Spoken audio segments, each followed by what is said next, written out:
Hello everyone and welcome to the Smashi Business Show. Today is Friday, February 27th, looks like a tongue twister, 2026, and I am Abdul Majid Awan. And I'm Ward Ahmed, and for today's headlines, Gulf-backed Paramount has emerged as the front runner in the bid for Warner Bros. Discovery, and the Al Nassr star now, Cristiano Ronaldo, has entered club ownership officially with a 25% stake in a Saudi-owned club. And finally, DoorDash has exited Qatar and 3 other markets in a global profitability push.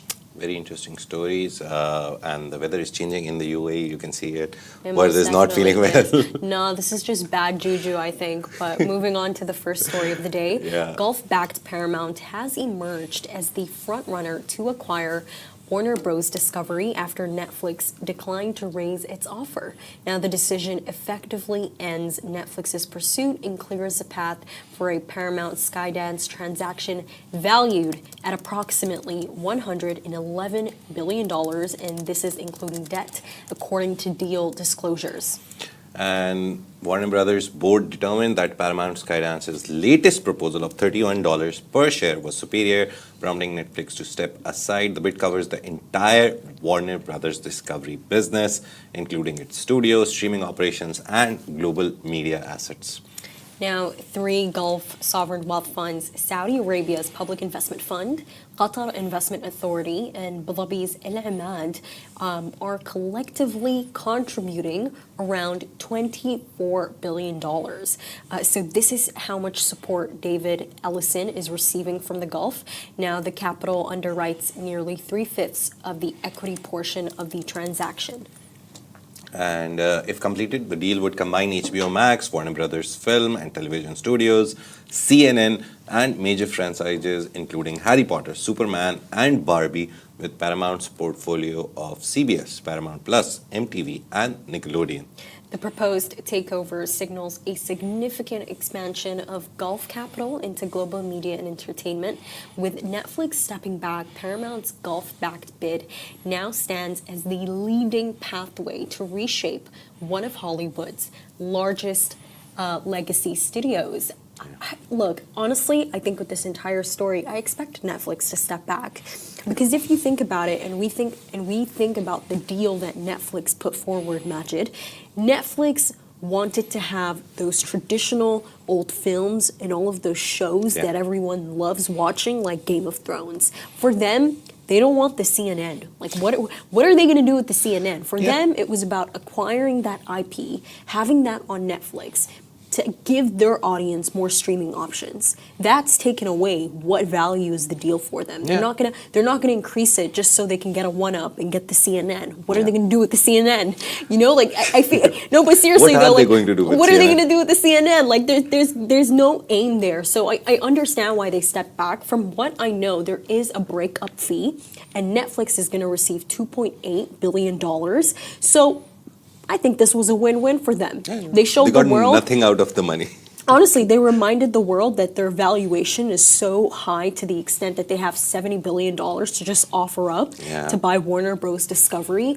And I think the entire point of it was they went after those shows. They went after, you know, the streaming. They didn't get it, and they're going to keep it moving. They're going to keep it moving. And it's just, I mean, I'm happy for the Gulf, though. You know, there's a lot of things that happened in the before we came to this point. Finally, the start of the story, I think now everyone knows Netflix bid. They won the bid. They had the higher bid. The Warner Brothers was like, sorry, Paramount bid as comparison to Netflix is lower. But Warner Brothers Discovery announced their earnings, and it was very interesting. Warner Brothers Discovery announced their report. If I was said that before, and David Zaslav, who's like the head of Warner Brothers Discovery, he said something very interesting. He was like, see, what happened was that we opened the bidding, and now we see that what we originally demanded as like the whole price, it's 63% up. So if you look at $111 billion, 63%. So originally Warner Brothers Discovery, the whole package, including CNN and the streaming studio and everything, everything was valued around worst case scenario or the best case scenario of $50 billion. Now it's up to 111 billion. So very nicely played, David Zaslav. That's the first thing. Second, Netflix in their statement, they very cleverly said that it was a nice to have deal. That is why they're not contesting the newer $31 per share deal by Paramount, Gulf-backed Paramount. And they're like, it wasn't a must-have. It was just nice to have. So now I think they're just putting some balm on their wounds and we can't bid that much. It's too big. Now for us to go back in and maybe even say $111.1 billion we'll give you. It's a lot of moving pieces in this. But again, we saw Netflix were questioned in the Senate Antitrust Committee hearings. What happened to Netflix in those hearings? It's a whole case. It's a thesis topic, actually. If you're a media student, just go and watch all the videos of the Netflix CEO being grilled by the US senators on the content that they do, on how there was one senator, I forgot the name, but very young, has a very nice jawline, clean shaved, and he asked, he's like, I have 3 kids, one of them is a 5-year-old, and his question was that, why do I go to Netflix Kids and still see the LGBTQI propaganda being enforced into the kids section? So on Netflix, if you use it, I think everyone uses it. There's adult, so I have my account, my wife has an account, everyone has an account. And then there's a kids section. So kids section is very safe, it's only cartoons and all those things. And his question is very, to be honest, potent when it comes to this region, UAE, because the country very clearly has a very no LGBTQI criteria. You can't do it. They don't care if you're doing it behind doors unless no one is getting affected. But again, the rule is very simple, that it's not allowed in Saudi Arabia, in Qatar, in UAE. So all these things are very important to understand, that if Netflix would have bought Warner Brothers Discovery, they would have obviously, if they made successful new seasons of shows, they would again put LGBTQI and on the name of representation. But Majid, I totally understand your point, and I remember it was a big story that we did a while ago with Elon Musk jumping in and saying that they're pushing this propaganda onto children. But all Western television is propaganda. All of it is, whether it's, in your perspective, it's LGBTQ in children's it's LGBTQI plus. Oh, okay. So long. Well, if it's that in children's television, it's in different shows we see it play out. For example, a show called Tehran that's done by Google, and then you have this Mossad agent, and it's crazy. But I think my point is that all of their television, it's all propaganda. It might be propaganda that we most certainly enjoy, and that's why we don't necessarily realize that they are pushing a certain image to us of, and you see it kind of in different shows. For example, there's a show, there's this film. No, I'm telling you why I'm saying You're this. talking about the kids section or the adult section? No, I'm talking in general. Generally. I don't really feel that it's fair for us to target Netflix and say that they're pushing propaganda. Everyone is doing it. Because all Western television is pushing propaganda, and we see it come in different forms, whether it's propaganda against Iran, whether it's propaganda for LGBTQ, whether it's propaganda to move to the West, to go to New York, to go to Los Angeles. It plays out in different ways. And there's a reason why I'm mentioning this. I think that with Netflix, and they've been smart about this, they've had that joint bundle deal with NBC Now. So the way that it actually works is, if you want that bundle deal between Netflix and Shahid, you sign up to NBC Now. It's not through Netflix, but my point to you is that right now we're seeing Shahid. They have 5 million, I believe, paid subscribers, 18 million active free monthly users. Their numbers are rising. It's by Al-Walid Al-Ibrahimi. It's by the NBC, whom the Public Investment Fund of Saudi Arabia has taken more than 50% of. You have them, and they're creating insane shows, cultural phenomenons. I was telling Majid in the morning, they have this show. Oh my God, it's amazing. It's called Al-Isha Street, and it's crazy. Majid, I watched that show, and I'm telling you, I'm learning Bedouin, Saudi Arabic right now, and I'm totally enjoying it. But my point, I watched the entire show. The show's really good because it's based in the the 1970s in Riyadh, in Saudi Arabia. And imagine the way that you see that they live. I've spoken to Saudis and they said that the show is accurate. Yeah. And you see it with, it's basically around this one man and his family. He's called Abu Ibrahim. And Abu Ibrahim, he actually seems like the modern person in their street in Riyadh. You know, you see him go like, guys, I'm getting our first phone.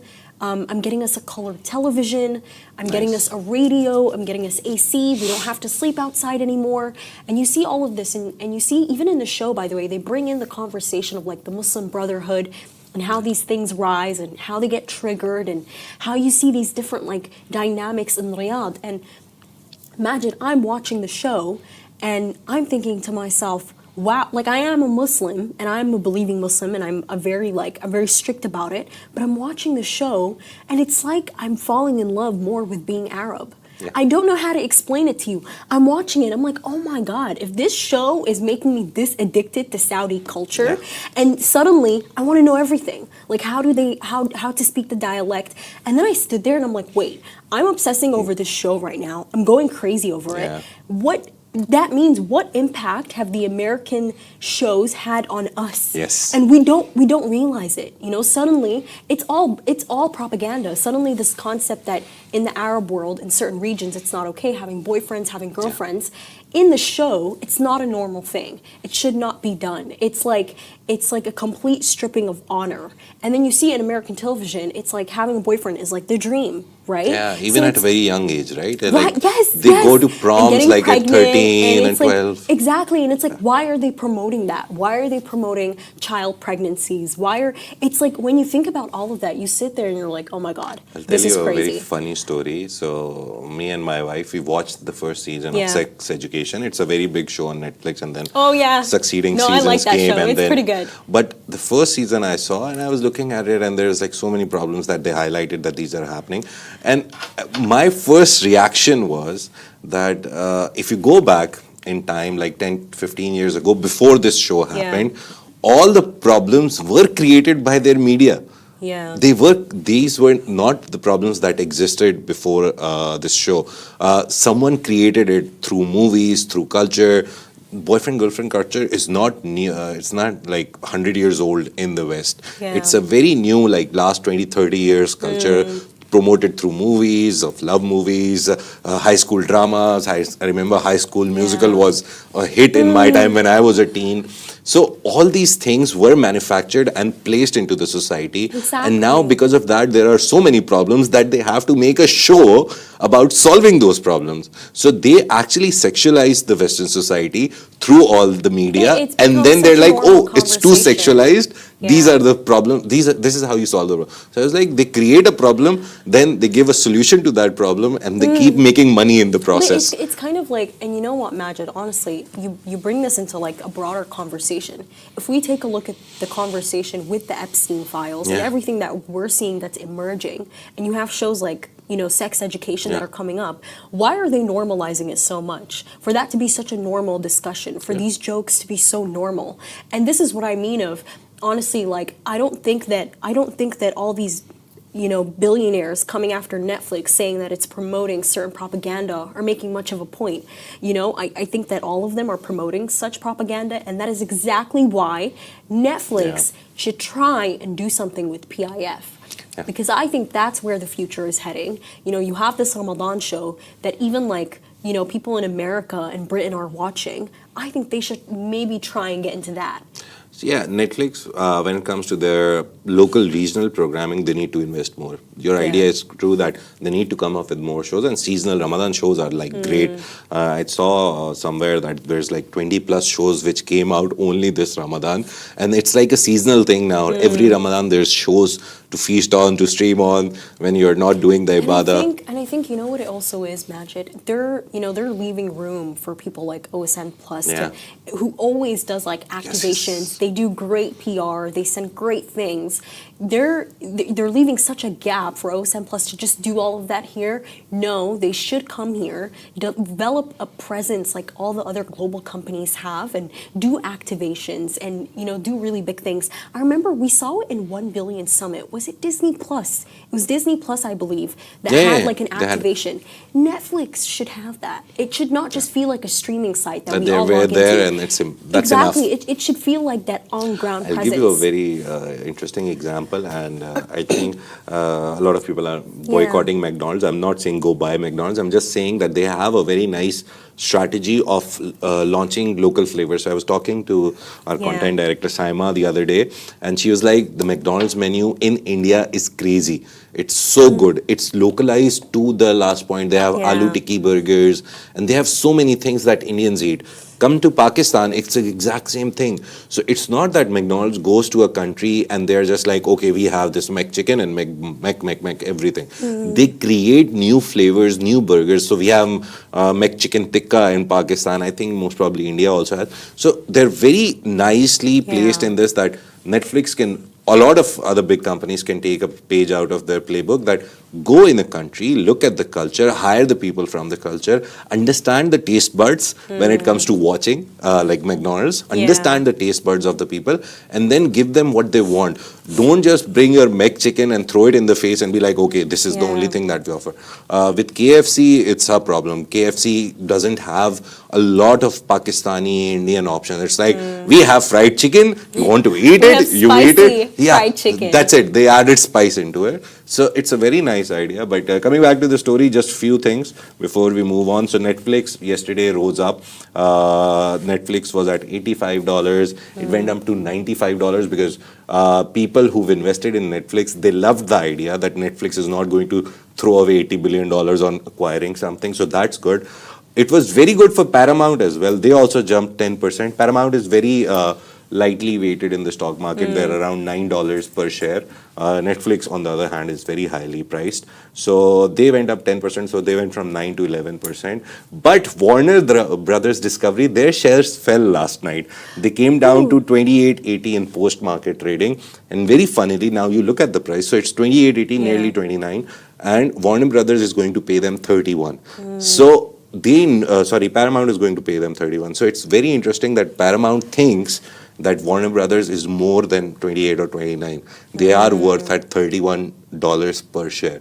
And most probably it will take, again, 2-3 years to finalize it. It's not a simple process where you go and sign and it happens. Honestly, imagine right now, I just know like Jared Kushner, Donald Trump's son-in-law, is sitting somewhere going like, damn it, I should have not left this deal. Like, my brother, our family member, David Ellison, he got it. He got the deal. I just know he regrets it. I would regret it too. But there's so many details to this story, which we are missing. It's a lot of discussion, but we'll move forward. And as things progress now with the Paramount deal, we'll keep you updated. But Al Nassr forward, Cristiano Ronaldo, I love saying it as Al Nassr forward, not a Manchester United or a Real Madrid or the Portuguese. Al Nassr forward, Cristiano Ronaldo, has officially entered club ownership, purchasing a 25% stake in Saudi-owned Spanish side UD Almeria.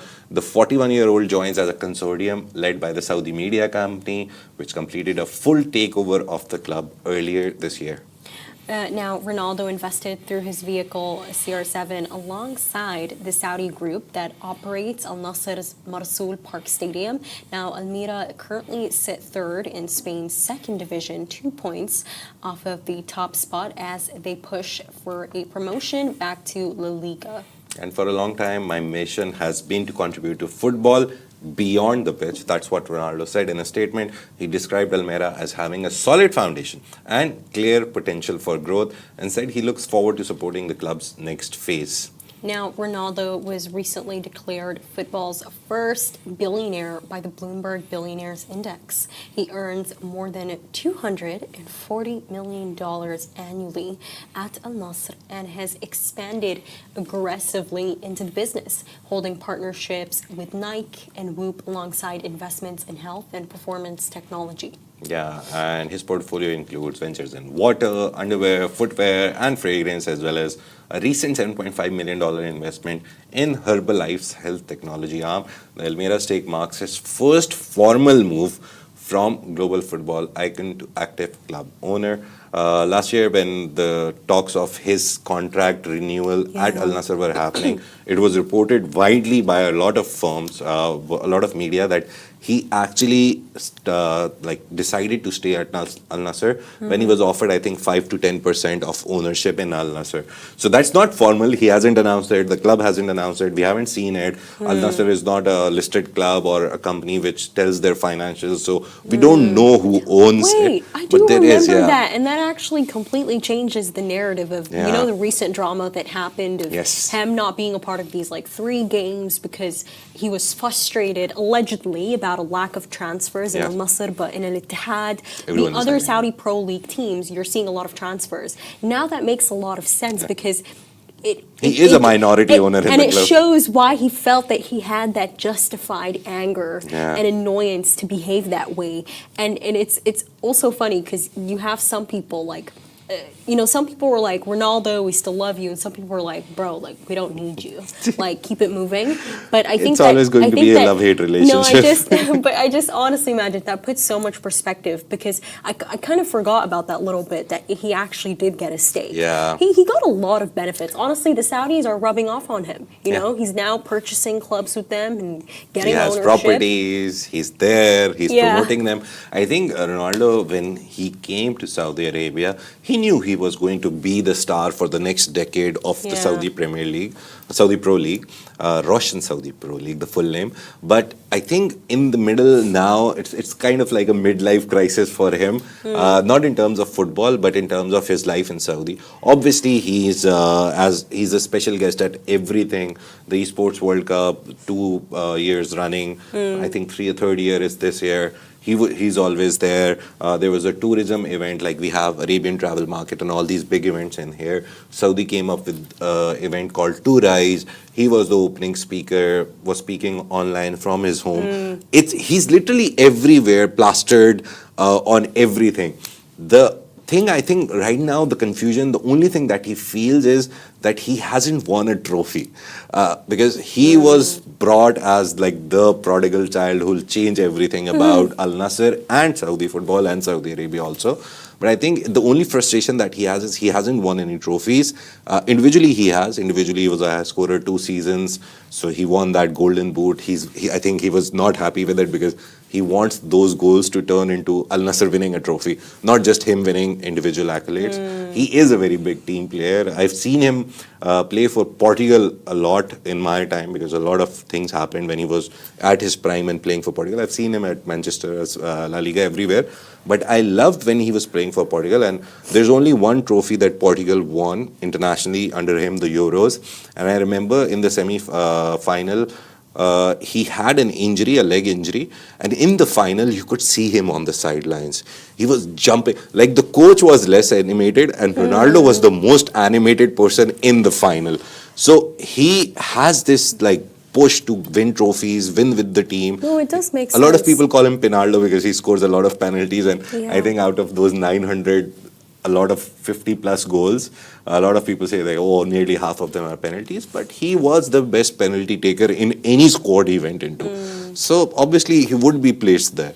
And I also think it's when you played at such an international level with that level of competition, it's almost like, will it ever be the same again? You know, if I'm not playing with people perhaps who have that same rigor, and maybe he's trying to have that same level of rigor in Saudi Arabia, and I don't say that with any offense at all, but I think he's going to make it happen. I think he will make it happen. They will reach that level. The Saudi Pro League club, just to give you a segue into, we have Smashi Sports if you're not subscribed or you should following. They're doing great. But Saudi Pro League is a very nice conjuncture kind of a situation. So 24 matches have happened.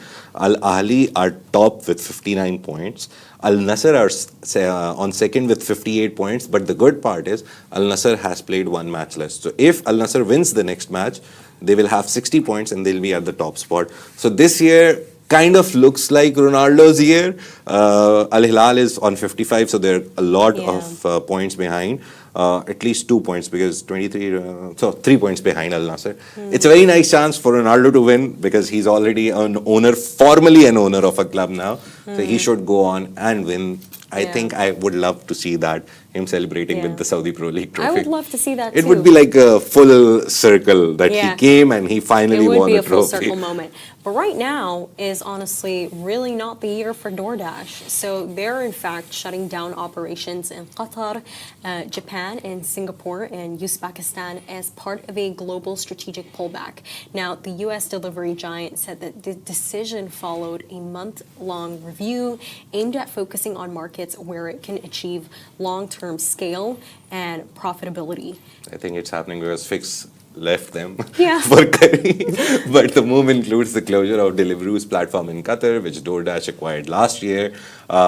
Operations in Qatar and Singapore are set to cease on March 4. The company said the retreat will not materially impact its financial guidance. In Qatar, DoorDash struggled to compete against entrenched regional players, particularly Talabat, owned by Germany-based delivery hero. Now, analysts say strong brand loyalty and established logistics networks created significant barriers for newer entrants in the Gulf's fast-growing delivery market. And Qatar's delivery ecosystem has expanded rapidly, driven by high smartphone penetration, dense urban populations, and strong demand for app-based ordering. Despite this growth, late entrants have found it difficult to displace operators with years of local infrastructure investment.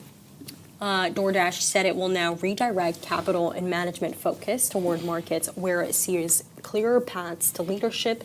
While dominant in the United States, the company has faced mounting competition internationally from Uber Eats, GrabFood, Foodpanda, and Yandex Eats. And I believe the Yandex Eats people are kind of involved with Yango. They are Yango's, yeah. So I think, delivery arm. But I think this is where it gets really funny. So you have this Qatari billionaire, and he goes on LinkedIn. His name is Hamad Mubarak Al-Hajri, and he is the founder and CEO of Snoonu, which is the leading e-commerce platform in Qatar, who also very recently also became this international CEO of Jahez. Yes. And he said, this is great. Oh my God, we're just doing a free ad for him right now. To the Deliveroo Qatar team affected by closure. A company closing is not a reflection of your talent. You built, operated, delivered, and competed in one of the toughest markets, yes, that you run. In Qatar, you are never alone. If you're ready for your next chapter, Snoonu's doors are open for each one of you. Approach me, or Jamie Boy Espuzwa, MBA, or Gabriella Tom. Join the rocket ship. He is hilarious. Honestly, you have to love him. This is great. This is so great. But I think with I don't know if we made this clear, but basically DoorDash, at the end of last year, I believe it was, and we reported on it, they acquired Deliveroo. Yeah. And the deal was valued at about $4 billion, $3.9 billion if I'm correct. But I saw the LinkedIn posts, Majid. Deliveroo only launched in Qatar 3 years ago. They did not last. They did not last. And it's I think when you think about it, and you see even Kita now has come. Yeah. And Kita is like just as crazy. They have offers, free delivery. It's like it's never ending. They have notifications, and then you have Snoonu, and then you have Jahez, Talabat, Kareem. Yeah. It makes sense. It makes sense that this did happen. I think it's impossible for anyone with a weak heart to enter.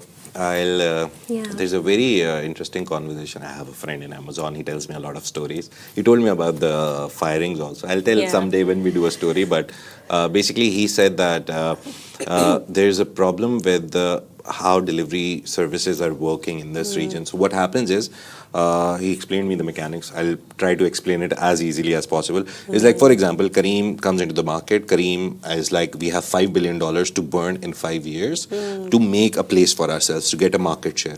For example, we'll take like 20% of the market share. That's our goal for $5 billion. So they come in, they do that, they put that $5 billion, they somehow manage to get the 20%. Target achieved. As soon as they do that, some new entrant comes into the market, and then they have to literally restart. So I think this story is exactly the same. They went to the Qatari market. They were like, okay, we'll try to put in this much cash and get some money out of it, or eventually break even at some point. But as soon as they did that, Kita came literally everywhere, Yeah. and Kita is destroying every competition that is possible. They're paying their riders more than normal people. I think it's 500 to 1,000 dirhams more than the basic salary that they're already getting. That's the first Right. problem. So obviously, every rider would want to work for Kita. Makes it easier to hire riders and have a bigger network. Two, every my time you God. open Kita, They're destroying companies from within. It's yeah, they they're, can they're, do it. They're basically taking away their administrative It's a capacity. very takeover mentality. It's a Chinese company. They're backed by Meituan. Meituan is the biggest Chinese Yeah. delivery company in China. Do they own Food Panda? Is it them? No, Food Panda is different. But Yeah. yeah, Food Panda in Pakistan is believe by they own Food Panda. the Delivery Hero guys. So Oh, Food Panda okay. is Delivery Hero. My bad. It's for special markets. Pakistan, it's yeah. Delivery Hero. Very interestingly, second thing that they do is discounts. Every time you open a Kita app, there will be like 15 places which will give you food for half the price. Every time I order Lafa, I order it from them, because every time I order Lafa, there's a deal which I order. It's like 55 dirhams. Every time it's on a deal. I think their algorithm understands that this guy loves Lafa and he always buys this deal, so always give him discount on this one. So I get it for 35. So I get a 20 dirham discount, no delivery fee, because it's near my house. Yeah. It's perfect for me. But you know what it also is, Majid? You also have to maybe, perhaps argue of, was it maybe a cultural issue that happened when they came here? Because when I was at Step, I met this American and I was talking to her. No, Canadian. She's so amazing. And she was telling me about how she was in such a good mood because she ordered a juice in the morning and she was so shocked that it reached her in 10 minutes. Yeah. Now, this is not Noon? me. That was noon? I did not ask, but this is not me trying to tell a grand story. Yeah. But like I looked at her and I was like, "That's what made your day," and like no, It's normal but for us. but it's yeah, exactly. It's that perspective of, oh my God, like I need to be more grateful because these Americans and these Canadians are not used to the lifestyle that we're used to. If you're sick, order your medicine in 10 minutes. You want a product right now, you can order a freaking phone on noon minutes. Like it's like our reward 15 system. minutes. It's crazy. Our reward system is insane. So what I'm trying to say is that, did perhaps DoorDash not necessarily understand the culture here? Yeah. Because by the way, you'll even like Kareem, they made Sarah Hamouda, the British Egyptian founder of Dubai Viral Chocolate Fixed Dessert Chocolatier. They made her a chief chocolate officer.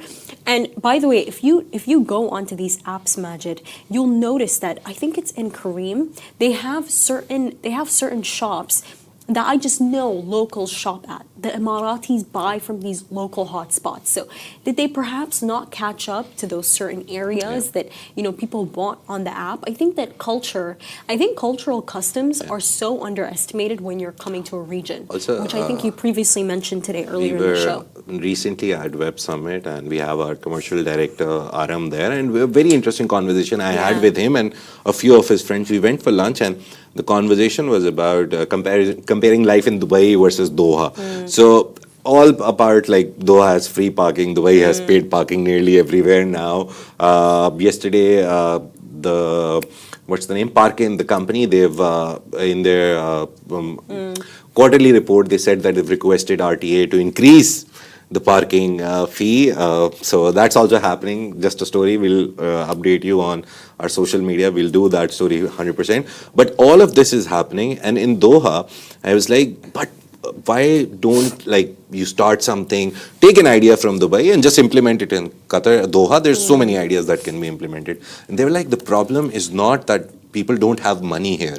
It's just the problem there's not enough people here. So I was like, that makes sense, because I think Dubai's population, the total population of UAE is what, 4 million? Sorry, that's Dubai's population. But Doha and Qatar itself is, I think, 2 million people. So he's like, people have the money. The only problem is there is not enough people. So the demographics don't support too many competitive players. So, for example, 1 million people, if they've decided to use Snunu because it's locally made and local guy and all that, you can't compete in the market. It's nearly impossible to go and have like 4 or 5 players getting 20-30% of the market. Saudi is a very big market. Saudi has so many millions of people that Remember the FoodX founder, he said that go into a market which is very big. And that is, And I it's think he was true. saying Saudi also, Or right? something, or a market where these services don't exist. And I think that's why we're seeing the rise of breadfast in Egypt. Yeah. You know, breadfast, they got $50 million from Al Ulayn Group in Saudi Arabia and Mubadala, the sovereign wealth fund that's worth over $300 billion in Abu Dhabi. They were able to do that because even their investors know you don't have that in Egypt. Yeah. You don't have the Kareem, you don't have the Talabat. So to have breadfast is great. I think if I was honestly smart, I would look at Syria's rebuilding. I'd look at Sudan's rebuilding, and I'd look at Algeria, I'd look at Morocco. Who are their players? Do they even have a player? And like, let me add on to it. I think that's what I would probably do. Two things reminds me of this one Indian giant. They make scooters. So India has one player, I think YRF, which is the biggest one. You can't, if I'm not wrong, sorry YRF, but there is a big giant in India who you cannot beat in terms of motorcycles, right? What are they called? That's what I'm trying. I think it's YRF or someone, but you can't beat them. So India has these monopolies. Everything is owned by some big guy, and that market you can't enter because that person holds the whole market. And it's 1 billion people, so it's very big money. The only problem was he was like, we were second in India, and we were like, we can't compete with this giant, right? It's like Reliance and all these companies. You can't compete. It's nearly impossible to beat them. Same example of this Deliveroo doing 3 years in Qatar and leaving. Carrefour went to India, stayed there for 2 years, and they were like, sorry, we can't run it. You know what reopened in India? I just remembered. Lush. Lush has reopened in India. But India already has every market for everything. That's true. So international entry is nearly impossible because, for example, Lush, 100% India would have at least 10 or 15 big local players already doing it. So that's the problem with India. It's nearly impossible to enter. One, they have a lot of people, and two, they have very high entrepreneurial spirits, and they're making so everything. So many souks. You can go everywhere. So second thing is, sorry, where was I? One, it's impossible to enter India. So Carrefour went, came back. Now they're going back with Alshaya. We did a story last year that they will try to enter the market. So the biggest motorcycle maker in India, they hold the market. Second number player, I saw a video of the founder. He said we couldn't enter it. We couldn't break to the first spot. So what we did was we went to Africa. Now we're the biggest motorcycle maker in Africa. So he's like, it's not the problem of you not making a good product. It's you not identifying a good market for it. So I think Deliveroo, when they went, they didn't understand the market. They were like, maybe we'll make a space for ourselves. They didn't know that Qatari people, again, a lot of money, but very concentrated. So it's nearly impossible to enter that market. And that's a wrap for today, everyone. Thank you so much for tuning into the Smashi Business Show. Make sure to follow us across all social media channels at Smashi Business and stay ahead with our daily newsletter. You'll find the subscription link in the description. This has been a Smashi Business Show, Smashi Business production, part of the Augustus Media Podcast Network. Big shout out to our more than 2 million monthly listeners across all platforms. Thank you, Kirby, and thank you for the show today. You make this possible. If you're one of them, please subscribe, like everything on all our platforms, and do subscribe to the newsletter. We've already told you, the link is in the description. And the show is going live during the weekend. Yes. And we have a really amazing founder series on Sunday, so make sure to listen to it. Take care. Have a great day.